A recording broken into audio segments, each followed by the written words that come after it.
Nana Toyang, si Sister Mila, sila Brother Dito Elka, yung mga kasama namin noon. Yung sinabi nila noon ni Brother John, ang kursilyo noon, 3 araw. Ngayon dito kay Tatang, sa Daang Katotohanan at Buhay, 3 months. Bago matapos yung ano, totoo yun, yung namin noon. Yung halo ng lugaw, may okra, may kalabasa, may kangkong. Walang betchin yun. Wala naman kami pera eh. Doon naganap yung sinabi ni Tatang sa sulat, sa aklat na magmumula sa inyong pawis ang inyong kakainin. Talagang naganap yun. Pinagpapawisan namin yung kinakain namin doon. Hindi katulad dito, pinagsisilbihan tayo, sasarap pa. Doon, tatakas ka talaga ron. Atakbo ka ron. Kaya sabi ni Tatang noon, yung dadaanan nyo rito, maraming tinik. Ngayon, yung mga susunod, napudpud na yung mga tinik na yun, magang na, eto na yun.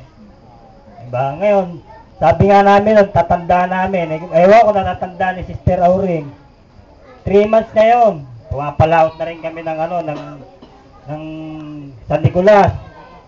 Ngayon, sabi namin, sis, bababa kami. Uwi kami, pupunta kami Silong. Kasi may nararamdaman kami na kakaiba eh. Ayaw kami payagan nila Sister Auring na Nanatoya, tatakas daw kami. Meron ba tatakas nagpapaalam? Pupunta ako ng Silong. Meron akong kakaibang nararamdaman. Namin, wala kami, ang pera namin piso. Nasakay ka ng San Antonio, papuntang San Nicolas. Sumakay ako. Pagdating ng San Nicolas, naglakad-lakad ako.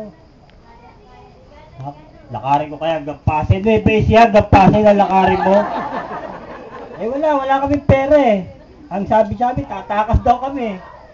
Ngayon, ito ginawa, lakad-lakad kami. Nasa lubong namin yung kapatid nung sa Kapalangan. Kapatid ni Boy Baong. Jaime. Si Brother Jaime. Brad, na kayo pupunta. Uwi kami Pasay, yung Silong. Pakiramdam namin, pinatatawag kami ni Tatang eh. Ba't naglalakad kayo? Wala kami pamasahe eh. Kailan pa kayo makakarating doon? Ewan ko, bahala na. Eto na. Ayun, sama ka sa bahay. Mura pa pamasahe no, binigyan kami ng 40 pesos. Sabi niya, Brad, kain ka muna bago ka, umalis. Sige. 40 pesos eh, sobra-sobra yung araw yun.